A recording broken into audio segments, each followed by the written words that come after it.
မိတ်ဆွေများအားလုံးမင်္ဂလာပါခင်ဗျာယခုပြုပြင်မှာတော့12လက်မှ Bluetooth လေးပဲဖြစ်ပါတယ်တကယ်တော့ကတ်လဲမှာပါစပီကာပဲကောင်းတယ်ကတ်မကောင်းတော့ဘူးလို့ပိုင်ရှင်ကိုယ်တိုင်ပြောပြီးထားသွားတာပါပိုင်ရှင်ကဘက်ထရီအိုးနဲ့ဓာတ်ရိုက်ချိတ်ဆက်အသုံးပြုလို့ရတာကြောင့်ဘက်ထရီအိုးနဲ့အသုံးပြုလို့ရတဲ့ကတ်ကို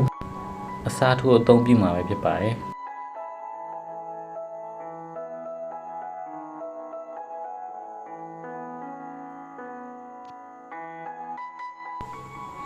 ဘက်ထရီလည်းပါမလာသလိုမူရင်း circuit ပြားကိုလေ့လာကြည့်ရအဆင်မပြေတော့ပါကတ်စားထိုးမယ်ဆိုပေမဲ့ဟောင်းလောင်းမဖြစ်အောင်ဒါလေးကိုပြန်ဖုံးထားလိုက်ပါမယ်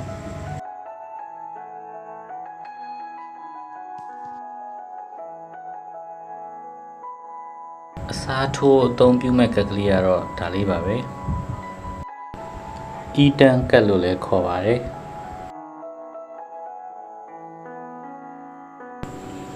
E10 ကတ်ဆိုတာပါမန်ဝူဖာ10လက်မစပီကာကိုကောင်းကောင်းတွန်းနိုင်တဲ့ကတ်ကလေးပဲဖြစ်ပါတယ်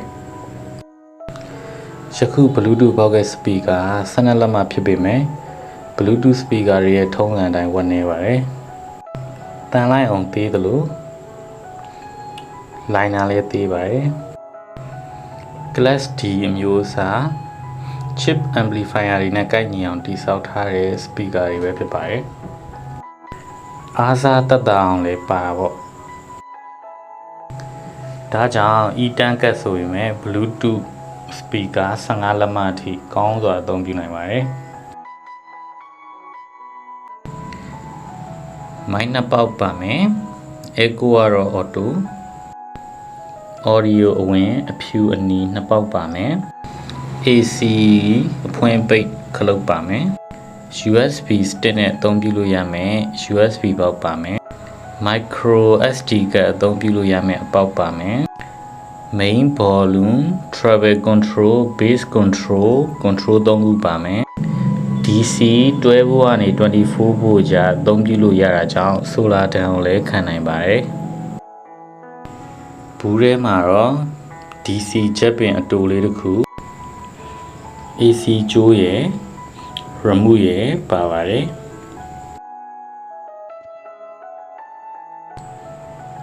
coin နှစ်ထပ် speaker ဖြစ်ပါတယ် speaker တစ်လုံးထဲမှာ coin ကြိုးစနှစ်ဖက်ပါနေတာပဲဖြစ်ပါတယ်။ speaker coin ကြီးကောင်းမကောင်းကို multimeter into 1 scale မှာထားပြီးတော့တိုင်းကြည့်ပါတယ်။နှစ်ဖက်စလုံးဘောက်ပေါက်ဆိုတဲ့အတန်ကြားပြီးတော့ speaker ကောင်းတယ်လို့ရေဘူးအပြင်ယူဆလို့ရပါတယ်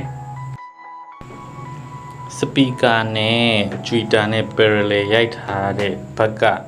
ကြိုးကိုဘူးထဲမှာပါတဲ့ speaker socket ကြိုးတိုလေးနဲ့ဆက်သွယ်လိုက်ပြီးတော့အစားထိုးကတ်မှာတက်ဆင်မယ်ပြီးတော့အတန်ထွက်ဆန်းကြည့်ပါမယ်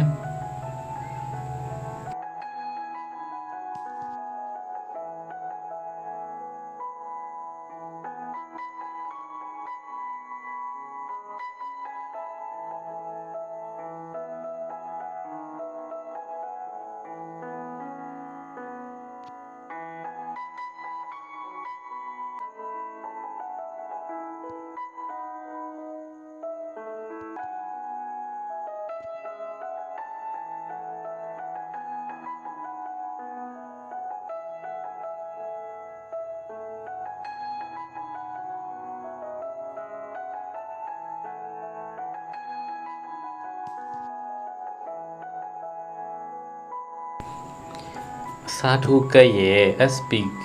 လို့သင်္ကေတဖော်ပြထားတဲ့ socket ကလေးနေရာမှာ speaker socket ကိုတက်ဆင်လိုက်ပါမယ်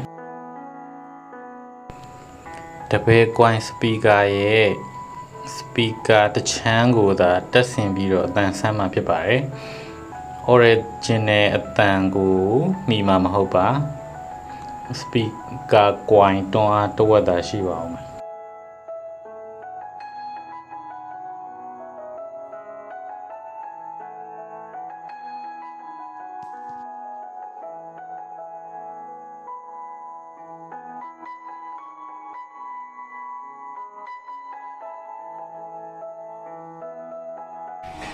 နော်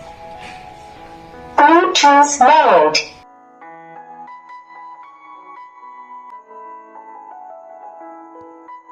ဆိုတော့နောက်ထပ်အတန်တွန်းအားတစ်ဝက်ရဖို့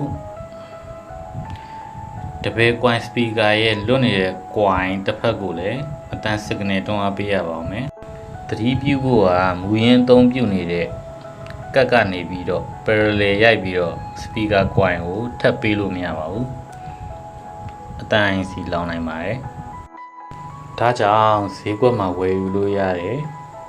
တွဲဖို့တူ24ဖို့အသုံးပြုလို့ရတဲ့အတန်အစားထိုးကတ်ကိုအသုံးပြုကြည့်ပါမယ်အတန်ကတ်ရဲ့ထုံးစံတိုင်း left and right အဝင်နှစ်ခုပါမယ်လိုအပ်တဲ့လုံလောက်တဲ့ဘူအားပေးရမယ် left right speaker အထွက်နှစ်ခုပါမယ်ဘက်နေတဲ့ coin တစ်ခုတည်းအတွက်အစားထိုးမှာဖြစ်တဲ့အတွက် left right ကြိုက်တဲ့ channel တစ်ခုကိုရွေးချယ်အသုံးပြုလို့ရပါတယ်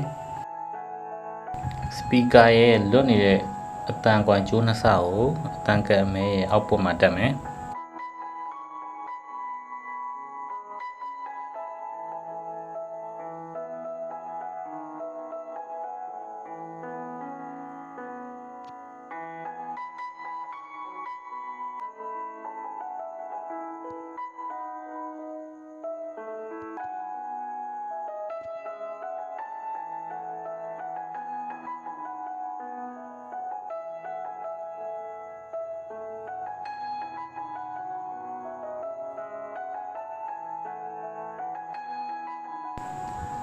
နောက်ပြီးတော့ main ကတ်ကနေပြီးတော့လိုအပ်တဲ့ဖို့ကိုပွားယူမယ်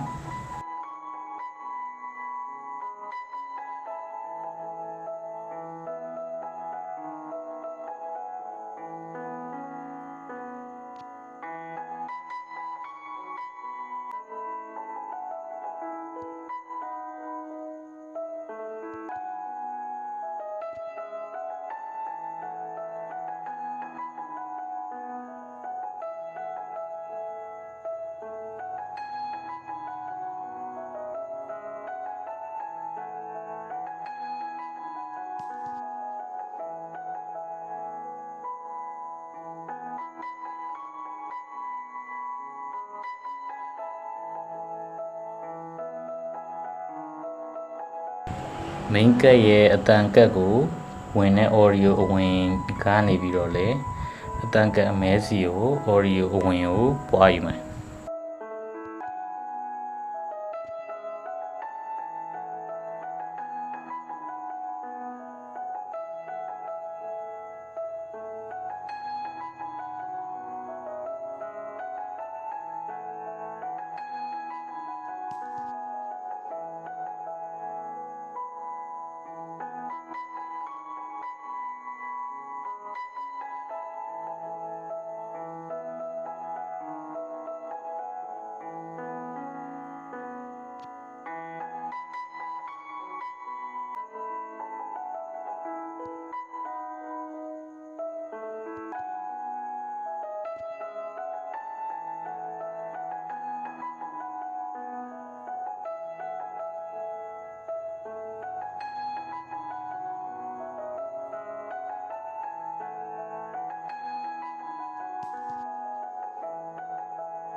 ချိတ်ဆက်မှုအားလုံးပြီးသွားတဲ့အခါဘက်ထရီကလစ်ချိတ်ပြီးတော့အတန်ဆန်းကြည့်ပါမယ်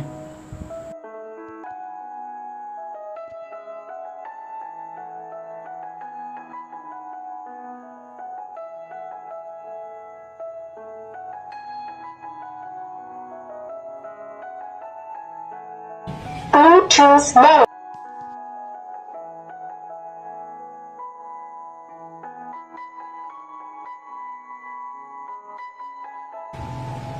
The Bluetooth device is connected successfully.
Bluetooth mode. ဒါနဲ့အတန်ကတ်အမဲကိုဖြုတ်ပြီးတော့မူရင်းအတန်ကတ်နေပဲအတန်တစ်ချမ်းကို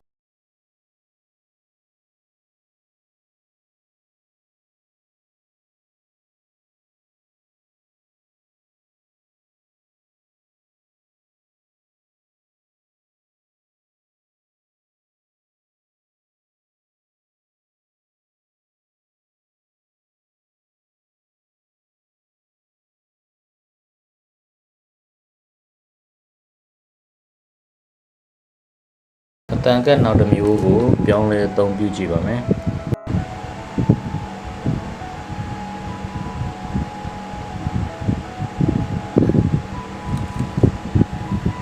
ဒီအတန်ကတ်မှာလည်းအရင်အတန်ကတ်နည်းတူအဝင်ပါမယ်အထွက်ပါမယ်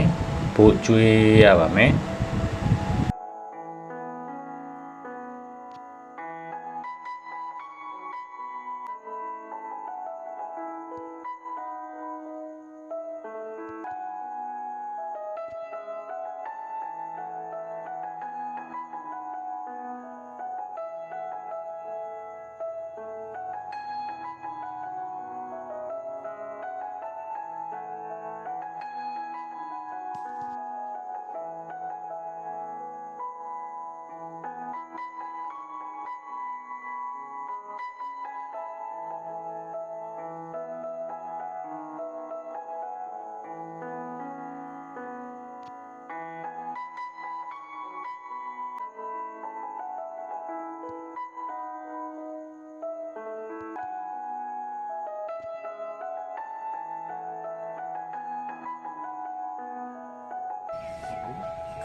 Bluetooth mode.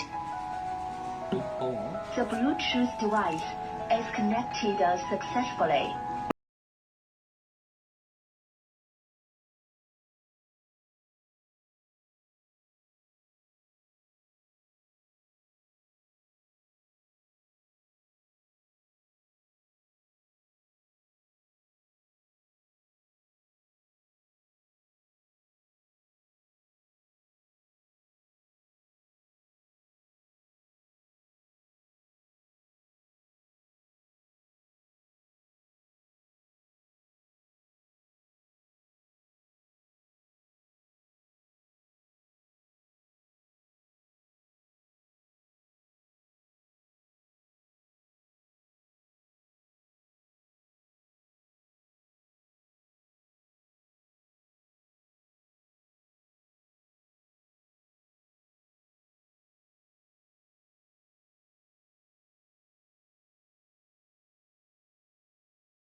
က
ပြော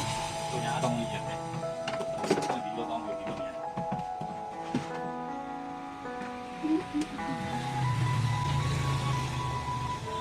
Bluetooth mode.